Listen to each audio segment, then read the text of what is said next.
And welcome to the weekly World Climate Change News. I'm Alexandra, and today we will speak about the following. Flood in Zurich. Festival organizers tackle climate change. NASA and European Space Agency unite for the climate. Global warming increases dengue and malaria risk. Human behavior linked to changes in precipitation. Environmental education to enter school curricula. Heatwave killing all salmon in Sacramento River. So shall we begin? Flood in Zurich. Switzerland experienced one of its heaviest rainfalls in record, with Zurich receiving more than 4 centimeters of rain overnight and Waldeck receiving over 3.1 centimeters in just 10 minutes. This has resulted in bus and tram network halting due to blocked lines from fallen trees, as well as severe flooding of streets. According to weather officials, the rain is expected to continue, and flooding was likely to worsen, especially around lakes and rivers. Extreme weather events such as this could be an outcome of climate change. Festival organizers tackle climate change. An open letter calling for sustainable green recovery from artists around the UK was published last year, citing the pandemic as reason to alter behaviour. A 2020 report says UK music festivals are responsible for 26,000 tons of waste.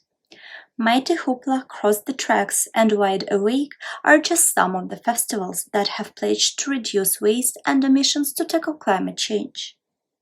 Biofuel, eco-compost toilets and single-use plastic bans are some of the solutions that will be employed. Human behavior linked to changes in precipitation. Researchers at the University of California conducted a study to discover if climate change causing human behavior is also responsible for observable changes in precipitation patterns. The study analyzed climate data from 1982 to 2015. The findings validated the hypothesis that anthropogenic activity is a contributing factor to precipitation changes.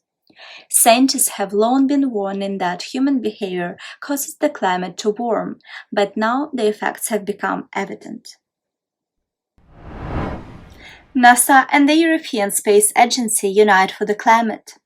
In order to ensure that data from Earth-observing satellites are used to their best advantage, a strategic partnership was established on July 13 between NASA and the European Space Agency, paving the way to a global response to the climate change.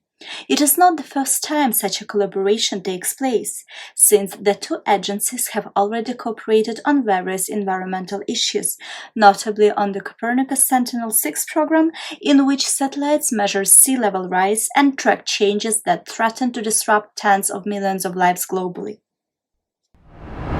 Global warming increases dengue and malaria risk. A study conducted by researchers at the London School of Hygiene and Tropical Medicine concluded that malaria and dengue cases will likely to be on the rise in the near future. The study revealed that both diseases will become more widespread because of climate change as winters become warmer, giving mosquitoes more time to breed. The researchers urged policymakers to develop effective strategies to protect vulnerable populations from the deadly mosquito-borne diseases. Environmental education to enter school curricula. As the environmental crisis deepens, environmental education should be introduced across schools, colleges, and universities. Environmental and sustainability education, though, should not be treated as an isolated academic discipline, but rather be a constant dialogue with the subjects. Governments to date failed to invest in such education across institutions. However, by investing in environmental education, global leaders can ensure that future generations would hold all the essential knowledge and tools to combat the climate crisis. Heatwave killing all salmon in Sacramento River. The California Department of Fish and Wildlife warned that there could be a near-complete loss of young Chinook salmon due to the river overheating. California has seen persistent temperatures over 100 degrees Fahrenheit, creating deadly conditions for juvenile salmon in the warming Sacramento River. This heatwave is an effect of the human-created climate change, and we will need a human-created response to save all the species of the world, including us. Thank you for watching. This was Alexandra for the Weekly World Climate Change News. I hope you find this interesting, and if you do, like, comment, subscribe, and see you here next week.